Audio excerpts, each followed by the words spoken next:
ఇంకోటి సార్, ఇప్పుడు OTT days, cinema release అయిన ఇన్ని రోజుల వరకు ఓటీటీలో రిలీజ్ చేయకూడదు అంటారు. మీరే దాన్ని బ్రేక్ చేస్తున్నారు, రిలీజ్ చేస్తున్నారు. ఆడియన్స్ థియేటర్కి ఎందుకు రావాలండి? మీరు సినిమా రిలీజ్ చేసిన 15 రోజులకో 20 రోజులకో తీసుకొచ్చి ఓటీటీలో పెడుతుంటే ఆడియన్స్ రావట్లేదు, ఫుట్ఫాల్ తగ్గిపోయినాయి అని ఎందుకు మీరు మాపోతుంటారు? నేను చెప్పింది అదే కదండి ఫస్ట్ దాంట్లో. సో మీరు చెప్పారు, నేను అనేది మీరు ఫస్ట్ ఇదిగో సినిమా రిలీజ్ అయిన తర్వాత ఇన్ని వారాల వరకు మేము ఓటీటీకి ఇవ్వము అనే స్టాండ్ మీద ఉంటే ఆటోమేటిక్ ఫుట్ఫాల్స్ పెరుగుతాయి కదా. అది ఒక్కటి దానివల్ల ఫుట్ఫాల్ అనేది పాయింట్ బై పాయింట్ వస్తుంది. అదే దానివల్ల ఫుట్ఫాల్ పెరగదు. దానివల్లే కాదు సార్, సబ్జెక్టులో దమ్ము ఉండాలి, అన్నీ ఉండాలి. One of the reason. So నేను ఇందాక 4-5 పాయింట్లు చెప్పాను, ఇవన్నీ జరిగినప్పుడే ఫుట్ఫాల్ పెరుగుద్ది. ఓటీటీ వల్ల ఫుట్ఫాల్ పెరగదు. ఇంకోటి మీరు చెప్పిన పాయింట్కి వస్తే సినిమా టికెట్ రేట్లు అసలు ఎందుకు పెంచాలి సార్? నాకు స్ట్రైట్ ఫార్వర్డ్ అడుగుతున్నా. మీరు సినిమాలు తీశారు, మీ సినిమాలకి రేట్లు పెరిగినాయి, ఎందుకు పెంచాలి? ఒకరిని చూసి ఇంకొకరు, ఒకరిని చూసి ఇంకొకరు. సినిమాలు మిమ్మల్ని తీయమని ఆడియన్స్ అడగట్లేదు, మీరే సినిమాలు తీస్తున్నారు, మీరే మీ ఇష్టం వచ్చినట్టు ఖర్చు పెడుతున్నారు, బడ్జెట్లు పెంచేసుకుంటున్నారు. సినిమా రిలీజ్కి వచ్చేసరికి మాకు ఎంత బడ్జెట్ అయింది, సినిమా టికెట్ రేట్లు పెంచమని గవర్నమెంట్ దగ్గరికి వెళ్తున్నారు. గవర్నమెంట్లు పెంచకపోతే వాళ్ళని నిందిస్తారు. అల్టిమేట్గా చివరికి సఫర్ అయ్యేది ఎవరు? ఆడియనేగా. ఒక్కో సినిమాకి టికెట్ రేట్లు 100 రూపీస్ ఎక్స్ట్రా అని 150 అండి. ఇవన్నీ జరిగాయి కాబట్టి ఈరోజు ఇండస్ట్రీ పరిస్థితిలో ఉంది అంటున్నా. ఒకటి కాదు, ఇవన్నీ మార్చుకోవాల్సిన టైం వచ్చేసింది. మార్చుకోకుంటే సింగిల్ స్క్రీన్స్ అన్నీ క్లోజ్ అయిపోతాయి. ఇంకో 2 ఇయర్స్లో మ్యాక్సిమం థియేటర్స్ క్లోజ్ అయిపోతాయి, మల్టీప్లెక్స్లే మిగులుతాయి. మల్టీప్లెక్స్లో మిగిలినప్పుడు టికెట్ రేటు 200, 250, 300. అంటే ఇక మిడిల్ క్లాస్ వాళ్ళు కూడా కట్ అయిపోతాడు. మిడిల్ క్లాస్ వాళ్ళు కూడా రారు థియేటర్కి. అంటే ఇక ఓన్లీ ఎఫర్ట్ చేసేవాళ్ళు, పర్వాలేదురా ఈ సినిమాకు ఫ్యామిలీ అంత వెళ్తే ఒక 1500, 2000 ఖర్చు చేసేవాళ్ళు సినిమా థియేటర్కి వస్తారు. సార్, సింగిల్ థియేటర్స్ బంద్ అయిపోతాయి అంటున్నారు కదా. ఇలా బంద్ అయిపోవటంలో లీజుదారుల ప్రమేయం ఎంత? లీజుదారుతో ప్రమేయము, ఇప్పుడు అటు లీజు తీసుకున్నాడు కాబట్టి ఓపెన్ అయి ఉందండి. చాలామంది ఆలోచించట్లేదు, ఓనర్ ఎందుకు లీజు ఇస్తాడు? ఒకటి, ఆయనకు వర్కౌట్ అవ్వకపోతే. 2, ఆయనని కార్నర్ చేస్తే కదా. ఒక సెంటర్లో 4 థియేటర్లు ఉన్నాయి, 3 థియేటర్లో సినిమా పడుతుంది అనుకో, 4వ వాడికి పడట్లేదు అనుకో, ఎందుకురా బాబు ఇది ఎవరికొకరికి ఇచ్చేద్దామని ఇచ్చేస్తారు. సో ఫస్ట్ అంత ప్రాపర్టీ మీద వాళ్ళకి వర్కౌట్ అవుతాయి, ఎందుకు ఇస్తారు వాళ్ళు? ఇప్పుడు ఆ పర్టికులర్ సెంటర్లో ఓనర్ ధైర్యంగా నడుపుకుందామన్నా కూడా మీ లీజుదారులు ఒక సిండికేట్గా ఏర్పడతారు, వాళ్ళు అనుకున్న థియేటర్కే వేస్తారు. లీజుదారులు సిండికేట్ అవ్వరు ఎప్పుడు, అది రాంగ్. లీజుదారులో కాంపిటీషనే ఉంటుంది, సిండికేట్ ఎప్పటికీ. అది బయటికి కనపడుతుంది, ఇన్సైడ్ లేదు. నేను ఫ్యాక్ట్స్ చెప్తున్నాను, మీరు ఫ్యాక్ట్ అడుగుతున్నారు కదా, మీకు తెలియని ఫ్యాక్ట్స్ మాట్లాడతాను. మీరు ఊహించుకునేది కాదు, బయట ప్రొపగండా అయ్యేది కాదు. సరే, ఒక థియేటర్ ఓనర్ దగ్గర మీరు ఒక 50,000కో 60,000కో రెంట్కి మాట్లాడుకుంటారు. అదే సినిమా ప్రొడ్యూసర్కి 1.5 lakh వేస్తారు, అంటే 1 lakh ఎక్స్ట్రా. ఆ మార్జిన్ ఎక్కువగా ఉండటం అనేది ఏమన్నా ఎఫెక్ట్ అయ్యిందా? అంటే మీరు చాలామంది అపోహ ఏంటంటే 50,000కి తీసుకొని 1,50,000 వేస్తారు అనేది ఫస్ట్ అపోహ. ఏదో 1-2 థియేటర్లు ఉంటాయండి, అవి ఎందుకు కనిపిస్తాయి? It's a merit theaters. సెంటర్స్లో ఉన్నవి. ఆ మెరిట్ థియేటర్ ఏమవుతుంది, 56 వారాలు క్యాలిక్యులేట్ చేయాలి. మీరు ఇది ఒక్క వారందే చూస్తే కుదరదు.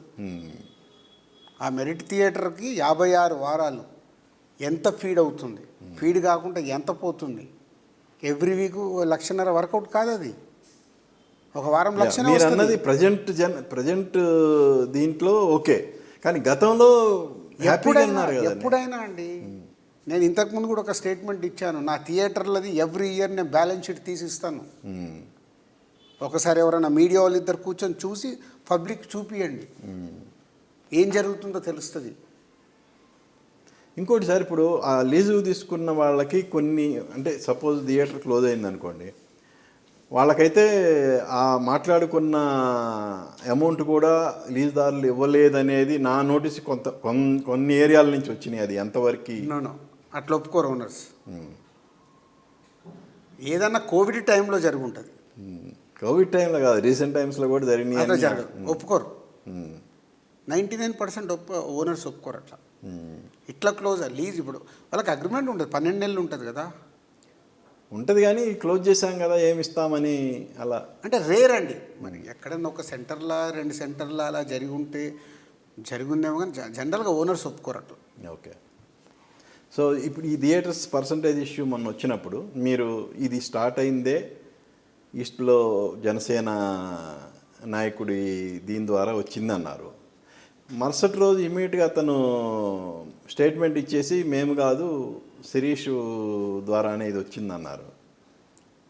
సో దీనివల్ల మీకు మీ హీరో పవన్ కళ్యాణ్ మధ్య ఏమన్నా గ్యాప్ ఏమన్నా వచ్చిందా? అంటే ఇప్పుడు నేను ఆ రోజు ప్రెస్ మీట్ పెట్టి చాలా నాది క్లారిటీ ఉంటుంది. ఏదైనా మాట్లాడితే నాకు ఒక స్టేచర్ ఉంది, నేను ఫాల్స్ మాట్లాడలేను.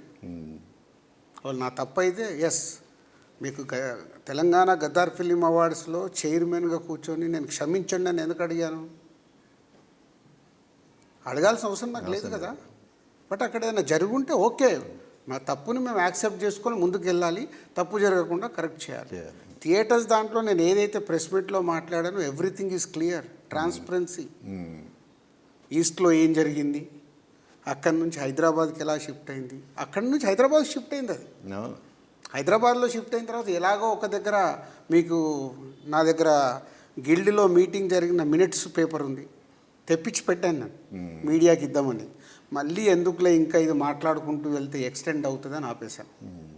ఛాంబర్లో నేను మాట్లాడిన అది మినిట్స్ ఉన్నాయి, కానీ ఇవి 2 సాక్ష్యాలు, ఇక దానికంటే మీరు చెప్పారు ఓకే. కానీ మీరు ప్రెస్ మీట్ పెట్టిన తర్వాత దాన్ని పవన్ కళ్యాణ్ గారి దగ్గరికి రాంగ్ వేలో తీసుకువెళ్ళారు కొంతమంది, అది వాస్తవమా కాదా?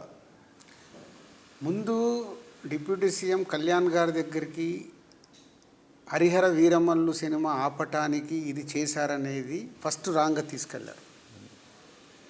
ఫస్ట్ అంటే కళ్యాణ్ గారిని మెల్లిగా గవర్నమెంట్ సైడ్ నుంచి ఇన్వాల్వ్ అయ్యేలాగా చేశారు.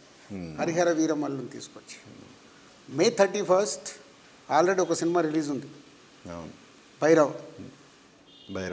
Bhairavam. June 6 thugs life pan India cinema, అది రిలీజ్ ఉంది. 12వ తారీఖు హరిహర వీరమల్లు ఉంది. ముందు బంద్ అనేది ఏ ఎగ్జిబిటరు స్టేట్మెంట్ ఇవ్వలేదు. వాళ్ళు అడిగింది ఏంటి, డిస్కషన్ చేస్తాము, మేము అనుకున్నది జరగకపోతే మేము బంద్కు వెళ్తాము అన్నారు. ఎప్పుడన్నా థియేటర్లు కోవిడ్ టైంలో క్లోజ్ అయ్యాయి, ఇంకోసారి ఒక వారం రోజులు ఈ క్యూబు ఇవన్నీ ఇష్యూస్ అప్పుడు క్లోజ్ అయ్యాయి. ఎప్పుడు నాకు తెలిసి నా 30 ఏళ్ళ చరిత్ర థియేటర్స్ క్లోజ్లో ఎవరు క్లోజ్ చేసుకోరు థియేటర్లో. సో బంద్ అనేది ఏంటి, మాకు ఇవి చెయ్యండి, కాకుంటే మేము ఇలా అనుకుంటున్నాము అనే డిస్కషన్ పాయింట్. దాన్ని మీటింగ్లకు వెళ్ళే మీడియాకు ఏమి ఇచ్చారు, June 1 థియేటర్స్ బంద్. మీడియాకి ఇవ్వలేదండి, మీడియాకి లీక్ అయింది. అది ఎలా వాంటెడ్గా ఎవరో లీక్ చేశారు. ఎవరు అంటే ఇంటెన్షన్ అంటున్నా. ఇప్పుడు ఒక ఇంటెన్షనే తప్పు ఉంది, ఒక డ్రైవే తప్పు ఉంది. ప్రతిదీ అంతే. ఇప్పుడు పవన్ కళ్యాణ్ గారి దగ్గరికి ఎలా నాలాంటి వాళ్ళకి అక్కడ కూర్చుంటే నేను డ్రైవ్ తప్పు జరగనివ్వను. సార్ ఇప్పుడు మీటింగ్ జరిగిన తర్వాత మీ ఛాంబర్ నుంచే అఫీషియల్గా అనౌన్స్ చేస్తుంటే ఈ ప్రాబ్లం ఉండేది కాదు. అదే మిస్టేక్ అంటే ఇప్పుడు ఛాంబర్స్ ప్రెసిడెంట్గా నేను అక్కడ కూర్చొని ఉంటే డెఫినెట్గా నేను ఇలాంటి న్యూస్ బయటికి వెళ్ళనివ్వను. ఏదైతే ఈసీ మెంబర్స్ ఉన్నారో అది ప్రాపర్గా అనుకొని ఇవ్వాలి. ఇలా అనుకోలేదు, ఒక స్టేట్మెంట్ ఇవ్వాలి. అది జరగలేదు, దాన్ని కమ్యూనికేషన్ తప్పుకెళ్ళింది. కమ్యూనికేషన్ తప్పుకెళ్ళినప్పుడు న్యాచురల్గా ఏమవుతుంది, ఒక కళ్యాణ్ గారి సినిమా హరిహర వీరమల్లుకు పైకి తీసుకొచ్చినప్పుడు వేరే అన్ని కిందికి వెళ్ళిపోయాయి, దాన్ని పైకి తీసుకొచ్చేసారు. ఇప్పుడు అసలు ఆ సినిమానే అయిపోయింది కదా, ఇప్పుడు అది క్లారిటీ వచ్చేసి ఉంటుందా మరి గవర్నమెంట్కి కానీ? మరి ఇప్పుడు June 12 రిలీజ్ అవ్వాల్సిన సినిమా అదర్ టెక్నికల్ ప్రాబ్లమ్స్తోని సినిమా రత్నం గారే ఇప్పుడు July 24కో 25కో షిఫ్ట్ చేశారు. ప్రొడ్యూసరే షిఫ్ట్ చేసుకున్నాడు. మరి నిజంగా అది జరిగి ఉండేది కాదుగా. దీంట్లోనే క్లారిటీ ఉంది కదా. సో కళ్యాణ్ గారి సినిమాని ఎవరు ఆపాలని ప్రయత్నం చేస్తారు, తప్పుగా డ్రైవ్ చేసుకున్నారు, అదంతే. సార్ ఇప్పుడు ఆ ఇష్యూ వచ్చినప్పుడు మీకు ఎంతో సన్నిహితుడు ఆయన, మీరు డైరెక్ట్గా ఆయనతో ఎందుకు మాట్లాడలేదు? నేను మినిస్టర్ గారితో మాట్లాడాను, దుర్గేష్ గారితో నేను పర్సనల్గా మాట్లాడి చెప్పాను, దుర్గేష్ గారు ఇది కాదు, మీకు ఛాంబర్కి వెళ్ళే అసలు బంద్ అనేది ఉండదు, మీకు ఈవినింగ్ వరకు అది క్లారిటీ వస్తుంది. మళ్ళీ ఈవినింగ్ వారి ప్రెస్ మీట్లో కూడా మీరు చూడండి, దుర్గేష్ గారు ఆ రోజు మాట్లాడింది అంటారు, దిల్ రాజు గారు మాట్లాడారు, చెప్పారు అది అయిపోయింది, ఇంకా అది ప్రాబ్లం కాదు అని. తర్వాత ఎటు డ్రైవ్ అయిపోయింది, అది ఎపిసోడ్ అయిపోయిన తర్వాత సో డ్రైవే మార్చుకుంటూ వెళ్ళారు. అంటే ఇప్పుడు రెండు ఉంటాయి, ఇంటెన్షన్గా డ్రైవ్ మార్చడం వేరు, ఇంటెన్షన్లోనే తప్పు ఉంది. దీన్ని డైల్యూట్ చెయ్యాలి ఈ ఇష్యూని అంటే ఇంటెన్షన్గా మార్చాలనేదే మార్చాలి. కొందరు సినిమా ఇండస్ట్రీలో ఉన్న తలకాయలే. ఇప్పుడు అదే కాదు సార్, ఇప్పుడు దిల్ రాజు గారికి బిగ్ హీరో సినిమాలు లేవు, అందుకే ఈ ప్రపోజల్ తెచ్చారనేది కూడా వినిపించింది. అది మీ దాకా వచ్చిందా? అంటున్నారు. అంటే ఎంత అవివేకంగా ఆలోచిస్తున్నారనేది ఇదే. బిగ్గు సినిమాలు లేవంటే రేపు నేను తీయనా? వాళ్ళ పర్సంటేజ్ విధానం వస్తే ఈ రోజుకే ఉండదు కదా. 95% పర్సంటేజ్ ఉంది కదా. ఇప్పుడు ఎగ్జిబిటర్స్ అడిగింది ఏంటి సార్, ఆ పెద్ద సినిమాలు వచ్చినప్పుడు మీరు రెంటార్ పర్సంటేజ్ అని రాసి మాకు నష్టం కలుగుతుంది, అన్ని పర్సంటేజ్లోనే ఆడుతున్నాం కదా. ఇప్పుడు ఇక్కడ సింగిల్ థియేటర్లు 250 ఓనర్స్ నడిపిస్తున్నారు తెలంగాణలో. 400 థియేటర్లు ఉంటే 250 థియేటర్లు సింగిల్ ఓనర్సే నడుపుకుంటున్నారు. వాళ్ళ ప్రాబ్లమ్స్ వాళ్ళవి. సో పర్సంటేజ్ విధానం అనేది వాళ్ళు రెంటార్ పర్సంటేజ్ చేసుకోండి సార్, ఏదన్నా ఒకటి మాకు ఓకే, మీరు రెంట్ అంటే మేము రెంట్ వేస్తాం, కానీ రెంట్ అని రాసి పర్సంటేజ్ మళ్ళీ మీరు పర్సంటేజ్కి మారుస్తున్నారు. మొదటి వారం కలెక్షన్ తగ్గగానే సార్ మీరు టికెట్ రేట్లు పెంచుకుంటున్నారు, పెంచుకొని వచ్చే రెవెన్యూ మీరు తీసుకుంటున్నారు, మాకేమైనా రెంట్ పెంచారా అని అడుగుతున్నారు. ఇవన్నీ ఎవరికి క్లారిటీ ఉన్నాయి? ఇవి ఎవరికి తెలియదు కదా, ఇవన్నీ లోపల జరుగుతున్నాయి. ఇప్పుడు కమిటీ వేశారు కదా, ఆ కమిటీ ఏంటి, వాళ్ళు ఏమన్నా ఇప్పుడు మీటింగ్ ఉన్నట్టుందిగా 29th ఎప్పుడో కమిటీ మీటింగ్ ఉంది. సో దానికి ఒక పరిష్కారం దొరుకుతుంది, తీసుకురావాలిగా. డెఫినెట్గా పరిష్కారం ఇప్పుడున్న సిచ్యువేషన్నే డ్రైవ్ మార్చాలి, నాట్ ఓన్లీ థియేటర్స్. ఇప్పుడు మొత్తమే సమస్యగా ఉంది. అంతేకాదు, దానికి తోడు మైత్రి వాళ్ళు కాంపిటీషన్ వచ్చారు.